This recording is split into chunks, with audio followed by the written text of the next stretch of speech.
Hinamak na manugang.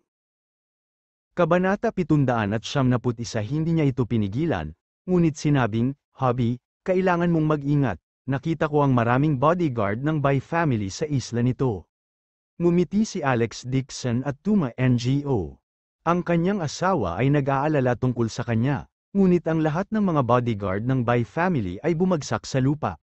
Si Jane Lewis ay lumingon sa likod ng 3 beses sa bawat hakbang, pinipigilan ang kanyang pag-aalala. Sinundan niya ang mga tao mula sa Dragon Sky Group palabas ng villa at sumakay sa helicopter. Paglabas niya ng villa, natigilan siya sa tanawin sa labas. Nasa harap ba ng impyerno niya ang lahat? Ang mga bahay ay gumuho, ang lupa ay bumagsak, at ang sahig ay napuno ng mga bodyguard ng pamilya Bai, may mga baka ng dugo sa lahat ng dako. Sa di kalayuan, umuusok ang makapal na usok, at naglalagablab ang apoy sa lahat ng dako. Marami ring black man ang nakatayo sa paligid, nang makita siya, lahat sila ay magalang na tumayo sa magkabilang gilid ng mga gwardya. 12 ng mga helicopter ang umiikot sa himpapawid, at ang kanilang mga boses ay malakas. Walang katulad na pagkagulat si Jane Lewis, hindi kaya ang lahat ng ito ay kagagawa ng kanyang asawa? Saan niya nakuha ang ganoong kalaking kakayahan? Sino ang black man na ito? Lahat kaya sila ay nakikinig sa utos ng asawa?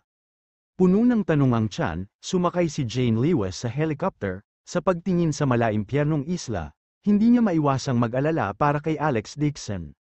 Kung nakilala ng kanyang asawa si Master Wu, ano ang dapat niyang gawin? Sa banyo, hinawakan ni Alex Dixon ang kwelyo ni Bai Yuanxi at sinuntok ito ng malakas. Bang, si Bai Yuanxi ay parang cannonball habang pinalipad siya, nabali ang tulay ng kanyang ilong, at puno ng dugo ang kanyang mukha. Umalingaw-ngaw ang kanyang mga sigaw sa banyo. Ang puting porselana na dingding ay napuno ng dugo, at ang lupa ay napuno ng dugo. Ang lahat ng ito ay dumaloy pababa mula sa katawan ni Bai Yuanxi. Malungkot ang ekspresyon ni Alex Dixon habang malamig niyang sinabi, "Ngayon ang araw na mamatay ka." Hindi niya pinakilos ang kanyang espiritong enerhiya, ngunit sinuntok si Bai Yuanxi ng sunod-sunod, para sa kapakanan ng pagpapahirap kay Bai Yuanxi, hindi niya hahayaang mamatay si Bai Yuanxi ng ganoon kadali. Si Bai Yuanxi ay binugbog ng itim at asul, at ilan sa kanyang mga tadyang ay nabali, patuloy siyang umuungal sa sakit habang nagngangalit ang kanyang mga ngipin at umuungal. "How dare you attack the Bai family? The Bai family will never let you go. Hintayin mo ang kamatayan mo." Ngumisi si Alex Dixon at nagsalita ng may panghahamak. "What the hell the Bai family, it's nothing in my eyes, kahit sirain ko ang pamilya Bai mo ngayon, magiging kasing dali ng pagpihit ng palad ko." Napabuntong hininga si Bai Yuanxi, ang lamig sa kanyang likod ay tumagos sa kanyang gulugad at hindi niya maiwasang manginig. Nararamdaman na niya ang pang-aalipusta at pagpatay sa tono ni Alex Dixon. Kahit na ilabas niya ang Bai family, si Alex Dixon ay hindi talaga matatakot. Bang, sinipa muli ni Alex Dixon si Bai Yuanxi sa tiyan. Nagsikip ang mga mag-aaral ni Bai Yuanxi, at halos himatayin siya sa sakit. Agad na napuno ng SH*T at ihi ang kanyang pantalon, pati na rin ang isang patch ng maduming dugo, basang-basa ang kanyang pantalon, at naglabas ng mabahong amoy. Nawasak ang kanyang mga bato sa sipa ni Alex Dixon. Gamulong si Bai Yuanxi sa lupa sa sakit at umungal. "Master Wu, halika at iligtas ako, tinatawagan mo ba siya?" Malamig na sabi ni Alex Dixon. Ikinumpas niya ang kamay niya at may ibinato, "Patay na siya, malapit mo na siyang makilala." Bang, tumama ang bagay sa lupa, at tumalsik ang dugo. Nagkontrata ang mga mag-aaral ni Bai Yuanxi. Siya ay tumingin sa bagay sa lupa sa takot, nanginginig. Ang bagay na itinapon sa lupa ay talagang isang putol na kamay. May nunal sa kamay niya, kay Wu Sanyang yun. Sa sandaling ito, hindi na makapagsalita si Bai Yuanxi, nanginginig ang buong katawan niya, at matinding panghihinayang ang bumalat sa puso niya. Hindi niya inaasahan na ganoon kalakas si Alex Dixon. Siya ay aktwal na nagpakilos ng isang malaking halaga ng mahiwagang puwersa. Pati ang mga bodyguard ng Bai family sa isla ay natamba. Si Wu Sanyang, na iginagalang ng pamilya Bai, ay nabali ang braso. Sa sandaling ito, ang katawan ni Bai Yuanxi ay nababalot ng takot, bumagsak siya sa lupa at sumigaw ng mahina. "Dixon, Master Dixon, Mangyaring iligtas ang aking buhay aso, nabulag ako sa kasakiman, pakiusap, alang-alang sa pamilya Bai, iligtas mo ako. Sinipa ni Alex Dixon ang palad ni Bai Yuansi at dinurog ito ng malakas. Gusto mong gamitin ang Bai family para supalin ako? Sorry, pero hindi ako nakaramdam ng pananakot ng mahinang pamilya gaya ng Bai family. Napaungol si Bai Yuansi na parang baboy na kinakatay. Nadurog ang palad niya sa mid-case ng traveling shoes ni Alex Dixon. Puno ng dugo ang kanyang mukha, at napaungol siya sa kawalan ng pag-asa. Ang pamilya Bai ay isa sa 4 na malalaking pamilya. Kung maglakas loob kang patayin ako, hindi ka makakatakas kahit mamatay ako. Masyado kang mag-isip, malamig na sabi ni Alex Dixon, kung mamamatay ka ng ganyan, magiging madali para sa iyo. Tapos gusto mo akong bitawan? Natuwa si Bai Yuansi. Ngunit sa sandaling ito, isang pinalaki na sapatos ang lumitaw sa harap ng kanyang mga mata, at pagkatapos ay nagpadyak siya pababa. Sa isang iglap, nanlaki ang mga mata ni Bai Yuansi, at napuno sila ng dugo habang siya ay nagpakawala ng isang malungkot na sigaw. Sa gitna ng mga alon ng kahabag-habag na alulong, hindi napigilan ni Alex Dixon. Tinapakan niya ang mga binti ni Bai Yuansi at dinurog ito ng husto. Ang kaawa-awang sigaw ni Bai Yuansi ay hindi na tao. Ang kanyang mahalagang bahagi ay dinurog ng paa ni Alex Dixon at naging minced meat. Binawi ni Alex Dixon ang kanyang paa na may malamig na ekspresyon, ipinahid niya ang talampakan ng kanyang sapatos sa mukha ni Bai Yuansi at inikat ang kanyang ulo para magturo, ay pakain mo sa ahas. Sumipol si Ding Qing, sa ilalim ng nakakatakot na tingin ni Bai Yuansi, nakita niya ang 7 o 8 makamandag na ahas na gumagapang mula sa labas ng bintana, sa isang kisap mata, gumapang na sila sa kanyang pantalon.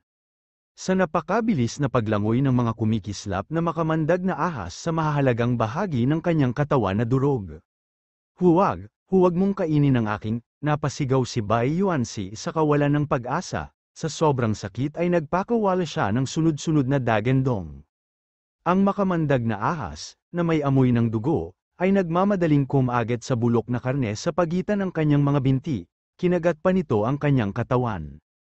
Hindi na kinaya ni Bai Yuansi ang sakit at nawala ng malay. Nagsalita lang si Qin Lei pagkatapos gawin ni Alex Dixon ang lahat. Panganay na nakatatandang kapatid, ikaw na ngayon ang kalaban ng Bai family. So malamig na sabi ni Alex Dixon, mula nang dumating siya sa isla, hindi niya naisip na makipagkasundo sa Bai family. Dapat mamatay si Bai Yuansi, sinabi ni Qin Lei sa malalim na boses, kung kailangan mo ako, sabihin mo lang sa akin. Paano kung ang Bai family ng Yan Capital? Sa harap ng kanilang Dragon Sky Group, bukod sa pera, wala silang lakas sa pakikipaglaban. Malamig na sinulyapan ni Ding Qing si Bai Yuansi. Walang epekto sa kanya ang madugong eksenang ito, itinaas niya ang kanyang ulo at sinabing, Boss Dixon, gusto mo bang patayin ko siya? Mas masahol pa sa kamatayan ang hayaan siyang mabuhay, malamig na sabi ni Alex Dixon. Ngayon, ang gulugad ni Bai Yuansi ay nabali niya, at ang simbolo ng isang tao ay nawasak, ang kanyang mga bato ay nawasak din, at ang kanyang mga palad ay nadurog din sa putik, para siyang uod, nabubuhay na mas masahol pa sa kamatayan. Matapang na tumapak sa kanyang ilalim na linya, ito ang kinalabasan. Sa likod niya, ang mga miyembro ng team ng Armed Forces mula sa pamilya Dixon ay tahimik, at ang kanyang mga mata ay malamig. Maging ang Bai family o ang iba pang 2 pamilya, hindi sila natakot, ipinangako lamang nila ang kanilang katapatan kay Third Young Master ang magiging pinuno ng mga Dixon na mangingibabaw sa isang rehiyon. Matapos ihagis si Bai Yuansi, nakahiga sa isang pool ng dugo. Pababa, si Alex Dixon ay lumabas at sumakay sa helicopter. Ang buong isla ay natatakpan ng itim na usok, at ang villa ay nasusunog. Ito ay naging purgatorio. Sa downtown area ng Yan Capital, magulo ang mansyon ng pamilya Bai. Ang ilang mga heavyweights na karaniwang hindi nagpapakita ng kanilang mga mukha ay nagtipon lahat sa pangunahing bulwagan. Tumayo ang matandang master ni Bai sa harapan nila at tumingin sa 12 o higit pang miyembro ng pamilya Bai na nakatayo sa lupa. Ang kanyang ekspresyon ay komplikado at madilim. Matandang master, isang nasa katanghaliang gulang na babae ang umiyak at sumugod. Kailangan mong gumawa ng mga desisyon para sa iyong apo na si Yuansi. sino ang naglalakas loob na sumalungat sa pamilya Bai? Kabanata 772. Siya ang ina ni Bai Yuanxi, si Li Hong, nang mabalitaan niyang bumagsak na ang isla at hindi alam ang buhay ng kanyang anak. Natarante siya at agad na hinanap ang Old Master para makapagdesisyon. Malungkot ang mukha ni Bai Old Master habang nakataas ang ulo at nagtanong. Ano na ang sitwasyon ngayon sa isla? Ang Bai family at bodyguards na pinaalis agad, hindi pa ba sila nakarating sa isla? Kung ikukumpara kay Li Hong, mas matino ang kanyang ulo. Ang kabilang partido ay dahil pumasok sa restricted area ng Bai family, sinunog ang mansion, at inalis ang lahat ng bodyguards ng Bai family, nilinaw na niya ang kanyang paninindigan. Hindi siya natatakot, ang Bai family ay pinupukaw ang pamilya Bai. Isang nasa katanghaliang gulang na lalaki ang nagkunot ng kanyang mga kilay at nagulat. Old Master, ang mga bodyguard na nagpunta sa isla ay huli na, ang isla ay naging mga guho, maging si Master Wu, naputol ang kanyang mga paa. Nang matapos siyang magsalita, ang mga miyembro ng Bai family na nakatayo sa lupa ay napabuntong hininga, bakas sa mukha nila ang takot. Nasaksihan nila ng kanilang sariling mga mata ang lakas ni Wu Sanyang, masasabing invincible siya. Kahit na ang isang kakilakilabot na master ay talagang dumanas ng matinding suntok. Mahigpit na hinawakan ni Bai Old Master ang kanyang tungkod, siya ay mukhang kalmado, ngunit ang kanyang puso ay napuno ng pagkabigla. Para mapatay si Wu Sanyang, anong klaseng tao ang kabilang partido? At sino ang lalaking ito? At sino ang napakalakas na kaya niyang sirain ang isla ng Bai family sa napakalaking panahon? Ang pamilya Bai ay nangingibabaw sa Yan Capital sa loob ng ilang dekada, tila isang malaking kalamidad ang kanilang naranasan sa pagkakataong ito. Old Master, this is a video sent back by the bodyguard who landed on the island. Sumugod ang isang bodyguard na may hawak na mobile phone. Napuno ng dugo ang screen. Si Bai Yuanxi ay nakahiga sa isang pool ng dugo tulad ng isang pilay, napilayan ng magkabilang palad niya at puno ng dugo ang pantalon, may dalawang ahas din na kumikiliti sa kanyang katawan, nginunguya ang bulok na laman sa pagitan ng kanyang mga hita. Nagbago ang mga ekspresyon ng mga taong White Clan, at lahat sila ay nakakaramdam ng lamig sa kanilang likuran. Maging si Bai Old Master ay napabuntong hininga, at natakot siya sa kanyang nakita. Talagang napilayan niya si Bai Yuanxi ng ganito, at hinayaan pa niyang kainin ng ahas ang kanyang bahagi ng lalaki, masyadong walang awa ang pag-ataking ito. Ang ibang partido na nag-iiwan sa kanyang pangalawang apo na buhay ay hindi malambot ang puso, ngunit hinahayaan siyang mamuhay ng mas masahol pa sa kamatayan. Walang awa, kawalang awa. Kawalang awa, agad na hindi nakayanan ni Li Hong ang suntok na ito, napaiyak siya sa lugar at nawala ng malay. Galit na galit din ang ekspresyon ng mukha ng lalaking nasa katanghaliang gulang na nagsalita kanina, duguan ang mga mata niya. Pinalo mo ang anak ko sa ganoong kalagayan, matandang master, hindi dapat pabayaan ng pamilya Bai ang mamamatay tao ng ganoon kadali. Siya ang pangalawang anak ng matandang master ni Bai, si Bai Zon, at ama rin ni Bai Yuanxi. Ang mga tao ng Bai family sa ibaba ay umungal ng galit, na hinihiling na punitin ang mamamatay tao. Ngunit sa gitna ng mga pag-iyak, malungkot ang mukha ng matandang master ni Bai, at hindi siya umimik. Siya ay isang tao na nakakita ng mga bagyo, alam niya na sa pagkakataong ito, nag-provoke siya ng isang malaking insidente, ang kalaban ay hindi natakot sa lakas ng pamilya Bai, siguro, mawawasak ang pamilya Bai sa pagkakataong ito. Tumahimik kayong lahat, mahigpit na hinawakan ni Bai Old Master ang kanyang saklay at sinabi sa malalim na boses, ipadala muna si Yuanxi sa ospital para sa emerhensyang paggamot, kung wala ang aking utos, walang sino man ang pinapayagang kumilos ng padalos-dalos. Tatay, si Bai Zon ay napuno ng kalungkutan at galit, gusto mo bang makitang lumpo si Yuanxi ng ganoon lang? Siyempre hindi, sigaw ng matandang master ni Bai, tiyak na babayaran ng mga maglalakas loob na sumalungat sa ating Bai family, gayunpaman, hindi natin alam kung sino ang kabilang partido. Hindi natin kayang magpanik, kailangang malaman kung sino ang naging kaaway ni Yuanxi at kung anong uri ng kapangyarihan ang sumusuporta sa kanya. Sa oras na ito, sinabi ng isang kabataang babae, Old Master, narinig ko na kailan lang ay gustong bumili ni Bai Yuanxi ng patent ng isang uri ng medicinal wine. Gumawa pa siya ng kontrata at binalak na bilhin ang medicinal wine sa pamamagitan ng puwersa. Medicinal wine, pinaikit ni Bison ang kanyang mga mata at agad na sumigaw ng malamig. Hindi ba ito nangyayari sa Jiangs?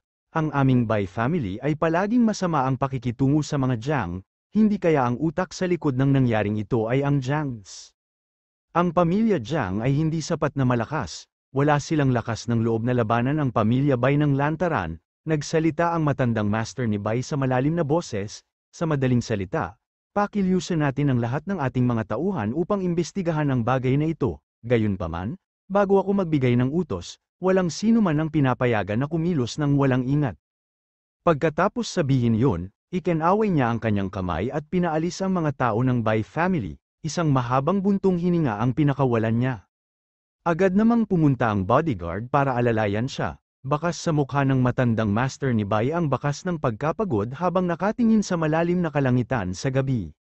Siya talaga ang nagpro-provoke ng napakagulong kalaban, magbabago na kaya ang Yan Capital? Nakatayo pa rin doon si Bison nang hindi gumagalaw, kinagat niya ang kanyang mga ngipin at sinabing, "Tay, ano ang dapat nating gawin kay Yuan Si ngayon?"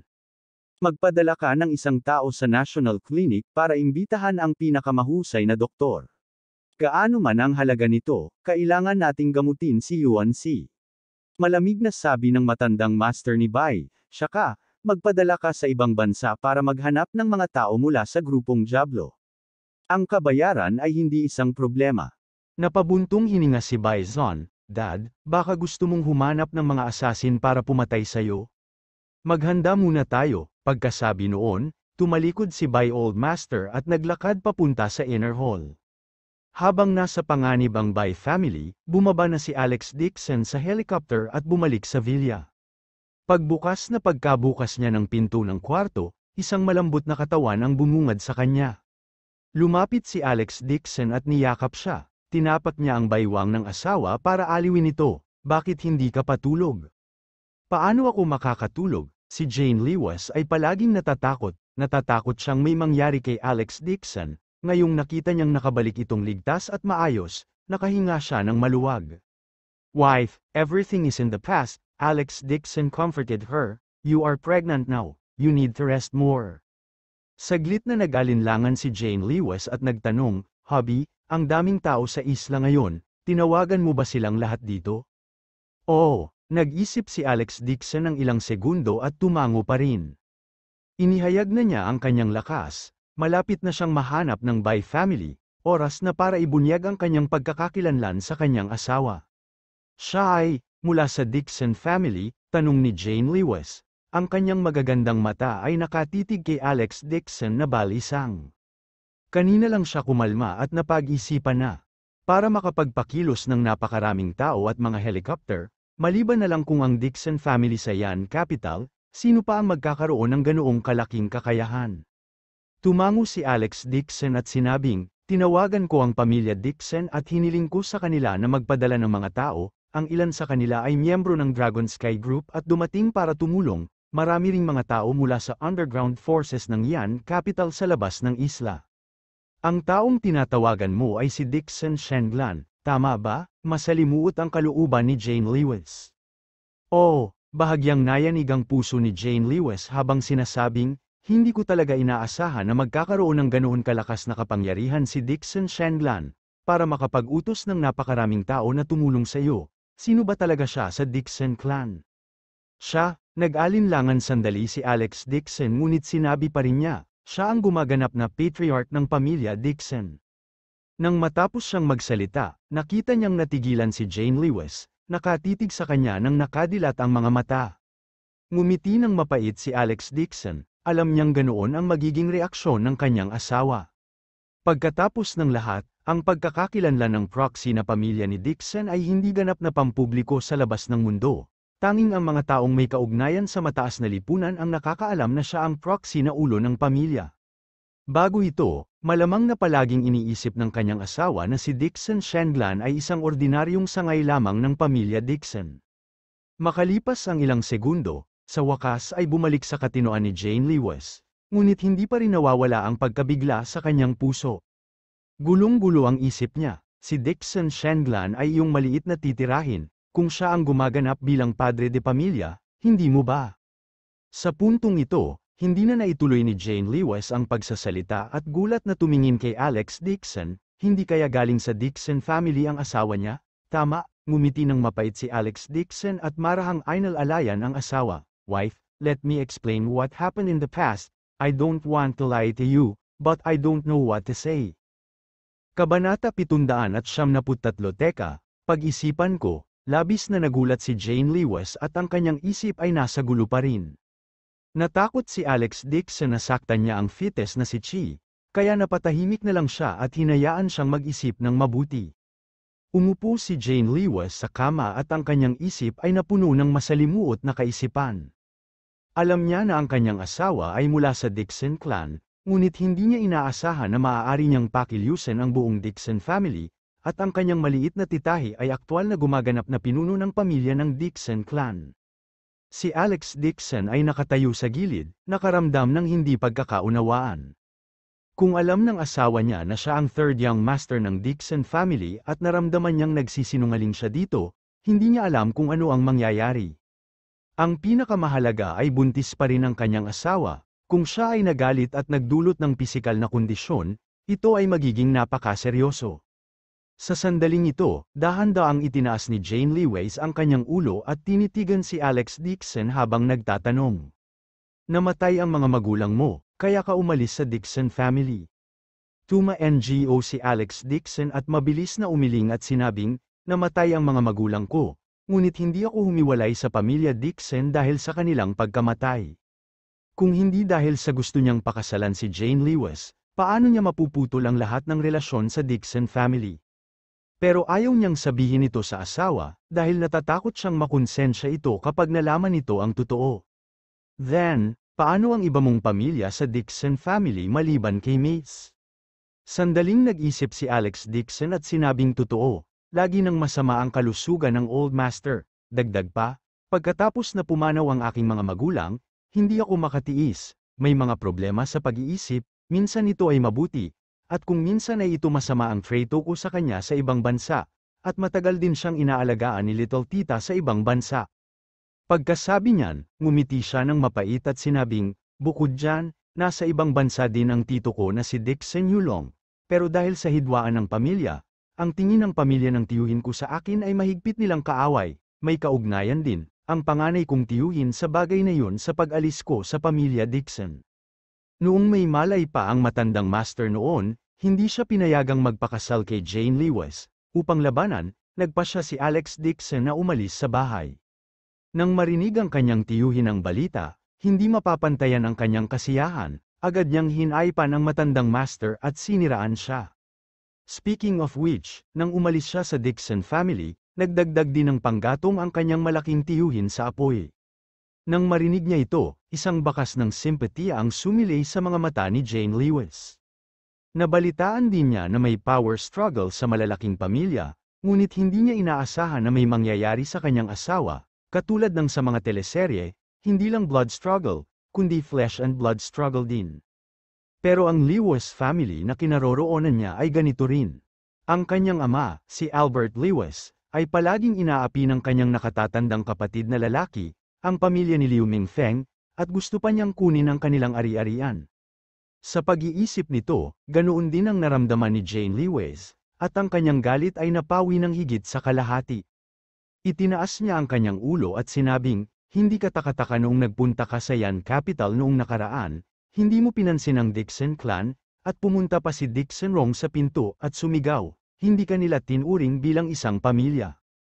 Ngumiti ng mapait si Alex Dixon at Tuma-NGO. Sa katunayan, hindi siya tinatrato ni Uncle at ng kanyang pamilya bilang isang miyembro ng pamilya, itinuring pa nila siya bilang isang tinik sa kanilang tagiliran. Bukod dito, hinala pa niya na may nasa likod ng aksidente ng kanyang mga magulang, kaya lang wala siyang ebidensya. Napabuntong hininga si Jane Lewis sa kanyang puso at seryosong sinabi, Hubby, kahit anong mangyari, suportahan kita. Kung ayaw mong bumalik sa Dixon family, babalik tayo kay Jinling. Kung gusto mong bumalik kay Dixon pamilya at makakuha ng mga karapatang tumugon, tatayo ako sa iyong panig. Asawa, hindi inaasahan ni Alex Dixon na magiging magalang ang kanyang asawa, natuwa siya at hindi napigil ang yakapin si Jane Lewis. Kinagat ni Jane Lewis ang kanyang mga labi at sinabing, sa pagkakataong ito ang iyong maliit na tirahan ay nakatulong sa amin at kahit na naglipat ng napakaraming tao upang iligtas ako, tatawagan ko siya bukas upang magpasalamat sa kanya. Kung may pagkakataon, pupunta ako at magbabayad ng pagbisita at personal na humingi ng tawad sa kanya.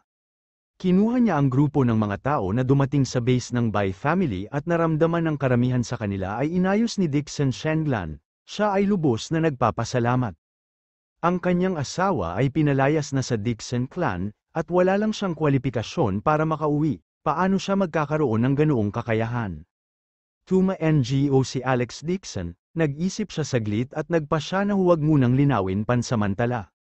Ngayon ay buntis ang kanyang asawa, hindi nararapat na hayaan siyang magdusa ng labis na pagpapasigla sa katawan. Makakahanap siya ng pagkakataong magpaliwanag pagkatapos niyang manganak.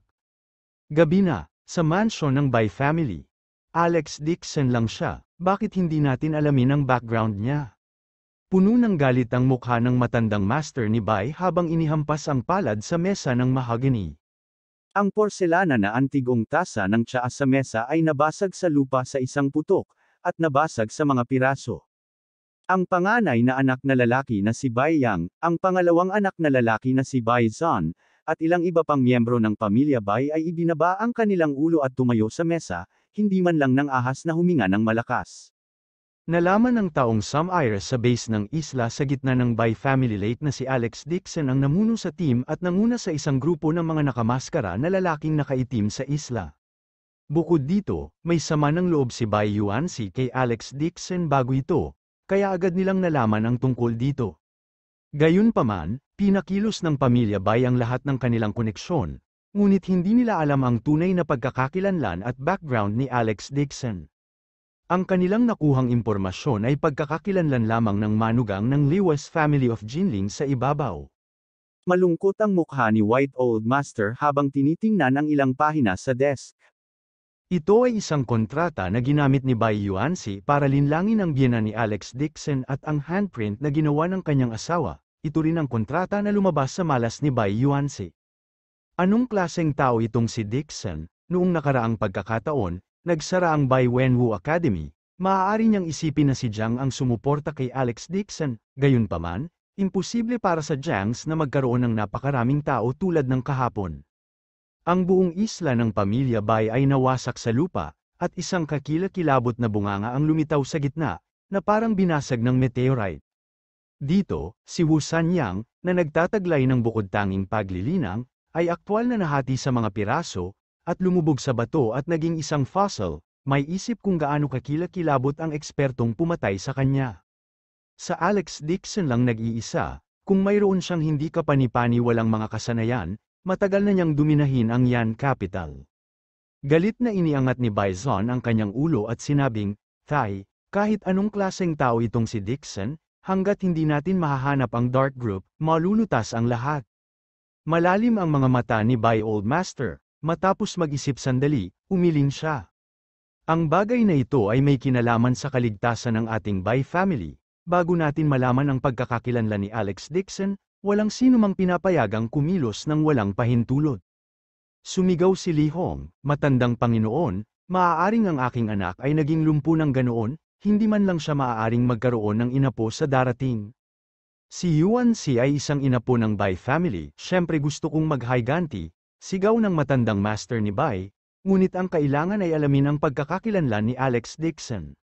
Ang bilog ng negosyo ng Yan Capital ay napuno ng dugo at masamang hangin. Ang pamilya Bai ay maaaring magtatag ng isang foothold sa Yan Capital, nakadepende ang lahat sa salitang stable. Sa edad na ito, hindi na kasing impulsive si Bai Old Master, kailangan niyang subukan alang ang buong pamilya. Higit sa lahat, mayroon siyang takot sa kanyang puso, natakot siya na si Alex Dixon ay ang misteryoso at marangal na pag-iral. Gayunpaman, napakababa ng posibilidad na siya ang misteryosong tao, kung hindi, sa pagkakakilanlan at kapangyarihan ng misteryosong tao, magagawa niya ang anumang gusto niya sa mundo. Paano siya magiging manugang ng Liu family at mapag-alitan siya ng kanyang biyenan anumang oras? Makakaalis na kayong lahat, maghahanap ako ng magpapagamot kay Yuan Si. Maringal na ikinaway ni Bai Old Master ang kanyang kamay at pinaalis ang mga miyembro ng Bai family. Pagkatapos maglakad palabas ng mansyon, hinawakan ni Li Hong si Bai Zon at umiyak. Anong nangyari sa anak natin? Nagdadalawang isip pa si Old Master. Hahayaan ba niyang mapalayan ang anak niya nang wala lang? Duguan ang mga mata ni Bai Zon. Kinagat niya ang kanyang mga ngipin at sinabi, hindi naman, kailangan kong balatan at punitin ang taong nanakit sa anak ko. Kabanata 784 sinabi niya na may oras siyang makipag-ugnayan sa kanila. Ngunit nakatanggap si Helena ng tawag mula kay Bai Yuanxi makalipas ang 1 oras, nandito daw siya para sunduin siya at i-treat sa pagkain. Tuwang-tuwa si Helena sa supermarket na para siyang namumukadkad ng bulaklak. Maingat niyang sinulyapan ang kanyang anak na babae sa kanyang harapan at sinabi habang hawak ang kanyang telepono, "Yang Master Bai, sasama talaga ako." Ngumiti si Bai Yuanxi at sinabing, "Kung gayon, hihintayin kita sa pasukan ng supermarket, may negosyo pa akong pag-uusapan sa iyo." "Anong negosyo?" Mabilis na tanong ni Helena. "Ganito, dapat alam mo ang tungkol sa Bai Family Pharmaceuticals natin. Di ba, nagbukas ng Race Eta ang manugang mo para sa alak ng gamot sa kalusugan. Gusto kong bilhin ito ng malaking halaga," casual na sabi ni Bai Yuanxi. "Pero hindi ko makontak si Alex Dixon, ikaw ang kanyang biyenan." Bumili ng Race Eta, natigilan si Helena. "Magkano?" 100 million, kung naramdaman ni Auntie na napakaliit nito, maaari pa rin nating pag-usapan ang presyo, kung magkakasama kayong pumirma ng kontrata ng anak mo, mas malaki ang epekto ng kontrata. 100 milyon, halos hindi mahawakan ni Helena ang phone niya at sa sobrang tuwa ay natali ang dila. Hindi niya inaasahan na si Alex Dixon, ang basurang ito, ay makakapagbenta ng Race Eta sa halagang 100 milyon, totoong mayaman ang Bai family. Paano nila makontak si Alex Dixon para sa isang magandang bagay? Mabilis na nagpa siya si Helena at agad na nagsabi, "Young Master Bai, hindi mo dapat tawagan ang aking manugang. Pupunta ako kaagad. Pipirmahan ko ang kontrata sa ngalan ng aking manugang. Bigyan mo lang ako ng 100 milyon." Ang malaking halaga ng pera na ito ay sapat lang para lumipad siya sa langit. Paano ito magiging mura para kay Alex Dixon? Nang matapos si Helena sa pagtawag, tuwang-tuwa siya kaya wala man lang siya sa mood na mamili, ang kanyang isip ay napuno ng mga ideya ng 100 milyon. Sinulyapan niya si Jane Lewis na nasa harapan niya at mabilis na ibinaba ang tawag. Ang tawag na ito, hindi niya magawang marinig ito ng kanyang anak sa ngayon, kung hindi, tiyak na hindi papayag ang kanyang anak. Nagpanggap si Helena na walang nangyari at mabilis na naglakad pasulong. "Anak, hindi na tayo mamili, lumabas na tayo dali." "Ma, hindi ka pa ba tapos bumili?" Nagulat si Jane Lewis. "Stop talking, bilisan na natin at umalis na." Hinawakan ni Helena ang kamay ni Jane Lewis at excited na lumabas ng supermarket. Pagdating niya sa entrance ng supermarket, nakita niya ang isang itim na Lincoln car na nakaparada doon. Nang makita siya ng driver ay agad itong yumuko at binuksan ang pinto ng sasakyan. Walang katulad na excited si Helena at agad na hinayla si Jane Lewis papasok sa kotse. "Ma, ano ba talaga ang ginagawa mo?" Pilit na itinulak ni Helena si Jane Lewis sa kotse at hindi mapapantayan ang gulat. "Kaninong sasakyan ito? Saan tayo pupunta?" Pagkatapos magmaneho ng driver, sinabi ni Helena, "Inimbitahan tayo ni Young Master Bai na maghapunan, pumayag na ako." "Ano?" Nagulat si Jane Lewis at agad natutol, "I am not going, I want to get out of the car." "Anak, pumayag na ako, paano ko babalikan ang sinabi ko?" Tumanggi si Helena na bumaba ng sasakyan kahit anong mangyari. "It is out of goodwill. Gusto mo bang bumalik si nanay sa sinabi niya? At saka, kung ibang tao ang magbabayad ng kotse ko, kailangan kong bumiyahe doon at ibalik ang pera sa kanila." Si Jane Lewis ay hindi nasisiyahan sa kanyang puso, hindi niya gustong kumain kasama si Bai Yuanxi.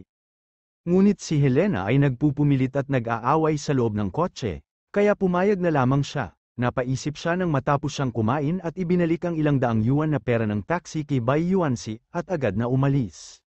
Maya-maya, huminto ang sasakyan sa isang tahimik na pribadong restaurant. Ang restaurant ay itinayo sa isang lawa at napapaligiran ng tubig, pag-aari ito ng restaurant sa tubig. Ang buong restaurant ay nabook ni Bai Yuanxi, espesyal na inayos niya ang isang marangyang piging sa pavilion at mainit na inanyayahan sina Helena at Jane Lewis na maupo. Bakas sa mukha ni Helena ang tuwa habang hinihila ang kanyang anak para maupo. Talagang mayaman ang Bai family na ito, kahit kumain sila, kailangan pa rin nilang mag-pa-reserve ng restaurant. Kung ang kanyang anak na babae ay maaaring magpakasal sa Bai family sa hinaharap, maaari rin siyang mamuhay ng isang mayaman na babae. Nagpalitan ng kasiyahan si Bai Yuanxi, naupo siya sa tabi ni Jane Lewis ng natural. Malamig ang ekspresyon ni Jane Lewis at hindi niya namamalayan na inilipat ang upuan sa gilid, hindi siya sanay na napakalapit sa ibang lalaki. Ma, babalik na po kami pagkatapos naming kumain, kailangan pa pong umuwi ni Hubby para kumain mamaya. Anong nagmamadali, hindi inisip ni Helena na malaking bagay iyon. Paano magiging kasing yaman ni Young Master Bai ang basurang yun sa pamilya? Nakipag-chat si Bai Yuanxi kay Helena saglit at napasaya siya. Pagkatapos ay pinutol niya ang paghabol at kumuha ng isang kontrata at inilagay ito sa mesa. Tita Shu, narito na ang kontrata, pakipirmahan ito. Ma, ano itong kontrata? Agad na naging alerto si Jane Lewis. Mabilis na sinabi ni Helena, ito ay isang kontrata sa pagitan ni Young Master Bai at ng iyong ama na bumili ng mga antik, ito ay wala. Habang nagsasalita siya, mabilis niyang tinanggal ang kontrata. Ngumiti si Bai Yuanxi at nag-echo din, Jane, balak kong bumili ng ilang mga antik kay tiyuhin. Nang marinig na bibili ito ng mga antik, hindi nagtanong si Jane Lewis at sinabing hindi alipin o mapagmataas, Mr. Bai, hindi ako pamilyar sa iyo, tawagin mo na lang akong Jane Lewis. Si Helena ay may lihim na motibo, matapos tanggalin ang kontrata, patuloy niyang hinikayat si Jane Lewis na uminom. Wala ring choice si Jane Lewis kundi uminom pa ng ilang tasa at napakabilis na gumaan ang ulo niya. Nakita ito ni Bai Yuanxi at isang bakas ng malamig na ngiti ang sumilay sa kanyang mukha. Ang dayuhang alak na ito ay tinawag na Long Island Iced Tea, hindi ito mukhang magkano, ngunit ang nilalaman ng alkohol ay napakataas, ito ay isang alak na espesyal na ginamit para sa pagkuha ng mga batang babae. Pagkaraan ng ilang sandali, nagsimulang malito si Jane Lewis sa ilalim ng epekto ng alak. Kinuha ni Helena ang kontrata at tiningnan ang halaga ng kontrata, agad niyang tinanong, Young Master Bai, maaari ba talagang mailipat ang perang ito sa aking account? Oo naman, ngumiti si Bai Yuanxi at sinabi, hanggat kayo at ang iyong anak na babae ay magkakasama, ginagaranti ako na makakakuha ka kaagad ng deposito na 10 milyon, kapag ang iyong manugang na lalaki ay nagbigay ng formula ng medicinal wine, pagkatapos ay ililipat ko ang natitirang 70 milyon sa iyo. Pagkasabi nun, ngumiti ulit siya at sinabing, Tita, tingnan mo yung bank card mo, nasa account mo ba ang 10 milyon? Natigilan si Helena at mabilis na kinuha ang kanyang phone, nakahanap talaga siya ng mensahe na may 10 milyon sa account, sa sobrang gulat niya ay hindi siya makapagsalita. Mayaman talaga ang Bai family, tumawag sila ng pera nang walang pag-aalinlangan. Hindi tulad ng basurang manugang, na binawi pa ang kanyang vilya at pera. Sa sobrang tuwa ni Helena ay bumili ng tibok ng puso niya, natakot siya na babalikan ni Bai Yuanxi ang kanyang salita, kaya mabilis siyang gumawa ng hand seal. Hindi siya tumigil, habang lasing si Jane Lewis, hinawakan niya ang kamay ng kanyang anak at pinindot ang isang matingkad na pulang selyo ng kamay sa kontrata. Tama na, pinigilan ni Bai Yuanxi ang kanyang pananabik at agad na tinanggal ang kontrata. Napakatanga ng matandang hag na ito na ang pera lang ang inaalala niya, hindi man lang niya tiningnan ang huling karagdagang pag-uugnay ng kontrata. Ang mga karagdagang sagnay ay kailangang ibigay ni Alex Dixon ang patent ng medicinal wine sa Bai family, at hindi ito maipapasa sa mga tagalabas, kung ang parehong medicinal wine ay sa merkado, kailangan niyang magbayad ng 5 bilyon para mawala sa kontrata. Ngayon, ang joint ventures ay nakagawa na ng experimental na produkto ng medicinal wine, at naibigay pa ito sa maraming mayayamang tao. Ayon sa kontratang ito, sinira ng lalaking Dixon na ito ang kontrata, at kailangang bayaran siya ng 5 bilyon. Nang si Helena ay sumasabog sa tuwa at nagpapantasya na makakuha ng 100 milyong yuan, biglang tumunog ang kanyang telepono. Nang makita niyang si Alex Dixon ang tumatawag, agad siyang nakonsensya. Gusto ni Helena na huwag sagutin ang telepono, ngunit patuloy na nagre-ring ang telepono, malungkot niyang kinuha ang telepono at pinag-uusapan. Ano ba, bilisan mo sabihin mo? Pinigilan ni Alex Dixon ang kanyang sama ng loob at nagtanong, Nay, nasaan ka ngayon? Ako nga, lalong nakonsensya si Helena at sinabing, namimili ako. Oh, Jane kasama mo, naguguluhan na tanong ni Alex Dixon, Bakit hindi siya sumasagot ng ilang beses ko siyang tinawag?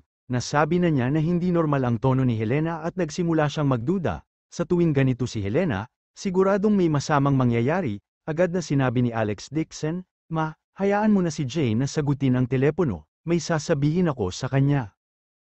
Kabanata 775. Nakita rin ni Jane Lewis ang bilog na butas ng pinto ng sasakyan at agad na nakaramdam ng lamig sa buong katawan at nablangko ang isip. Ito ay isang butas ng bala, saktong tumama ito sa kinatatayuan niya kanina at nataman siya sa tagiliran.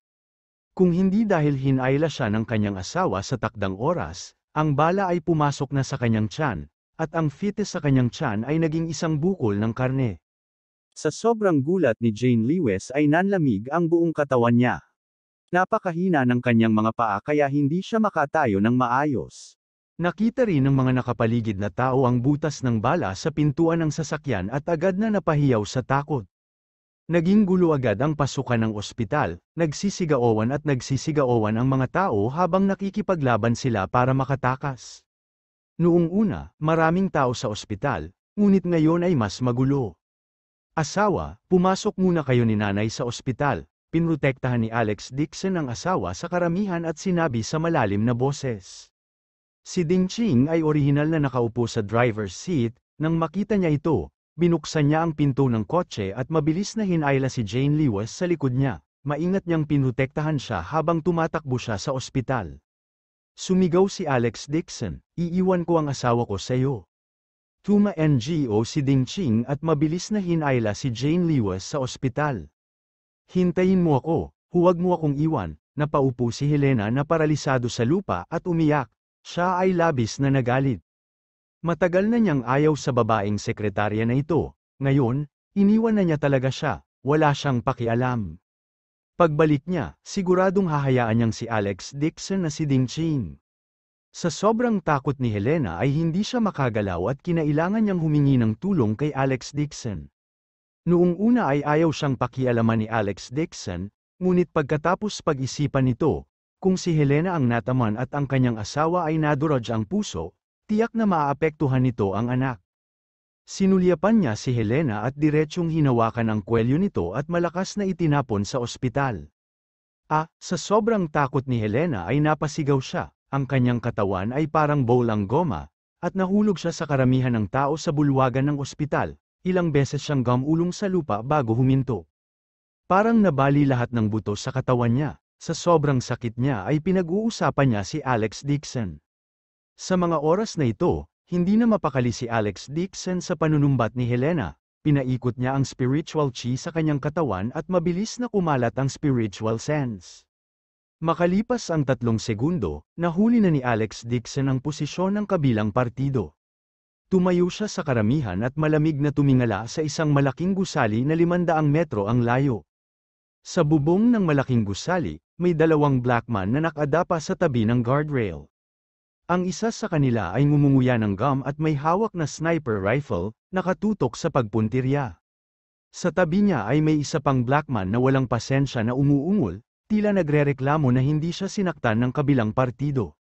Itim na lalaki, na hawak ang kanyang sniper rifle, ay tumalikod. Malamang ipinapaliwanag niya sa kanya kung bakit siya namimiss. 500 metro ang layo, kitang-kita ni Alex Dixon ang mga galaw ng 2 tao, napaka-concentrate ng kanyang spiritual sense, at naririnig niya ng malinaw ang kanilang pag-uusap. Nagsalita sila sa Korean, Goguryeo, nagdilim ang ekspresyon ni Alex Dixon, at may ilang mga pag-iisip sa kanyang isipan. Mula nang masira ang base ng pamilya Bai, hindi niya naisip na itago ang kanyang mga landas. Inutusan lamang niya ang kanyang mga nasasakupan na huwag ibunyag ang kanyang tunay na kakayahan. Hinihintay niyang dumating ang Bai clan na kumakatok sa kanyang pinto. Ang 2 dilag na ito, maaari kayang mga assassin na inupahan ng Bai clan. Sa sandaling ito, isang tunog ng hangin ang nagmula sa kanyang likuran. Nagkalat ang spiritual sense ni Alex Dixon, hindi na niya kailangan pang lumingon para malaman na lumabas na si Ding Ching. Malamig niyang tanong, "Kamusta na ang asawa ko?" Tinaas ni Ding Ching ang kanyang kilay at sinabing, "Inilagay ko na siya sa isang ligtas na lugar. Nagtanim ako ng go sa kanyang katawan at nag-iwan ng 2 knuckle alasong dahon ng kawayan, kung sino man ang gustong saktan siya, mamamatay sila sa go. Tumango si Alex Dixon at pansamantalang niluwagan ang kanyang puso. Ang talento ni Ding Ching ay magaling siyang magtanim ng go at makontrol ang mga makamandag na ahas. Kahit siya ay hindi naglakas loob na lumapit sa kanya, kung hindi, isang makamandag na ahas ang lalabas sa kanyang katawan anumang oras. Bagamat hindi niya ito kayang saktan, hindi komportable si Alex Dixon nang maisip niya ang malamig na ahas na gumagapang. Tinitigin niya ang gusali sa malayo at binigyan si Ding Ching ng ilang tagubilin. Tuma-ngo si Ding Ching at ang kanyang payat na figura ay nawala sa karamihan ng tao sa isang iglap. Muling itinaas ni Alex Dixon ang ulo at malamig na tumitig sa bubong. Nakita rin ng taong may hawak ng sniper rifle ang line of sight niya sa scope, biglang nanginginig ang buong katawan niya para bang natakot. Nadiskubre siya ni Alex Dixon mula sa malayo. Paano ito naging posible? Si Blackman, na nasa tabi niya, ay hinimok siya. Agad niyang naiinip na sumigaw, at mabilis na tinutukan ang ulo ni Alex Dixon. Kinayla niya ang gatilyo. Matapos mahayla ang gatilyo, nakahinga ng maluwag si Blackman, isang bakas ng kaginhawaan ang sumilay sa kanyang mukha. Kahit alam nitong si Dixon na isa siya sa pinakamahuhusay na sniper sa Korea, at nakatanggap siya ng basic training sa Kim Clan, ang kanyang pandinig at paningin ay parehong isang beses na mas mahusay kaysa sa mga ordinaryong tao. Sa ilalim ng kanyang baril, ang mga lamok sa loob ng 100 metro ay hindi makatakas at napatay niya sa isang putok. Ano pang ordinaryong Alex Dixon, bang? Napunit ang bala sa hangin at pumutok kay Alex Dixon. Eksakto itong tumama sa templo ni Alex Dixon. Nagkataon lang ngayon, sa ganoong kalayuan, imposibleng makaiwas si Alex Dixon sa bilis na ilang millisecond. Ngumuso sa panghahamak si Blackman at nguyain ang chewing gum. Natapos ang misyon, ang may apelyidong Dixon ay patay na sigurado. Akmang tatayo na siya, bigla niyang sinulyapan ang scope at lahat ng dugo sa katawan niya ay agad na nagyelo. Biglang nagangat ng ulo si Alex Dixon at binigyan siya ng malamig na ngiti, tapos inabot niya yung kamay niya at hinawakan. Natigilan si Blackman, hindi na talaga siya makabalik sa katinuan. Ang bala na mas mabilis kaysa sa bilis ng tunog ay nahuli talaga ni Alex Dixon gamit ang kanyang pagkain at gitnang daliri, tulad ng kung paano siya gumamit ng chopstick sa pagclamp ng soybeans. Paano ito posible? Natigilan si Blackman, at nakalimutan pa niyang bumangon. Parang sinasadya, ngumisi si Alex Dixon at pinakitaan siya ng malamig na ngiti. Hinawakan niya ang bala at pinagpag sa kanya. Pagkatapos, ikinaway ni Alex Dixon ang kanyang kamay. Whoosh, lumipad ang bala mula sa kanyang kamay at lumipad pabalik. Si Blackman, na nakahandusay sa lupa, ay napasigaw sa takot. Pero sa pagsigaw niya ay biglang huminto ang boses niya. Sa maliit na bahagi ng 1 segundo, ang bala ay talagang lumipad pabalik sa orihinal na tilapon at sa mata ng baril. Boom! Agad na sumabog ang bar aisles. Ang bala ay sumabog sa bar aisles ng baril na tumagos sa glabela ng Blackman. Nanatili ang takot na ekspresyon ng Blackman, nang hindi man lang nakakagawa ng ingay, bumagsak siya sa lupa nang may putok, tumitig siya ng dilat ang mga mata at namatay. Isang butas ang naiwan sa kanyang noo. Natigilan si Blackman na nasa tabi niya, nakabawi lang siya pagkatapos ng ilang segundo at sinigawan siya sa gulat. Ano nga ba ang nangyari? Masyadong nakakatakot. Sino ba talaga ang sinusubukan nilang patayin? Hindi lang sila nakahuli ng mga bala gamit ang kanilang mga kamay, ni-reload pa nila ang mga bala at pinatay ang kanilang mga kasama sa lugar. Ang natitirang Blackman ay nababalot ng malamig na pawis, at maging ang kanyang mga binti ay nanginginig. Tao pa ba ang kalaban? Ang lahat ng ito ay nalampasan na ng mga tao. Isa rin siyang assassin na lumakad sa dulo ng isang talam. Matagal na siyang nakasanayan na makakita ng kamatayan, ngunit ngayon, ang eksenang ito ay nagdulot ng takot sa kanyang puso. Napasigaw si Blackman sa takot, nagmamadali siyang tumalikod at sinubukang tumakas, sakto namang pagtalikod niya sa sobrang takot ay napaatras siya, sa likuran niya, may isang figurang tahimik na nakatayo, at ang buong katawan niya ay naglalabas ng malamig na hangin. Abangan ang susunod na kabanata.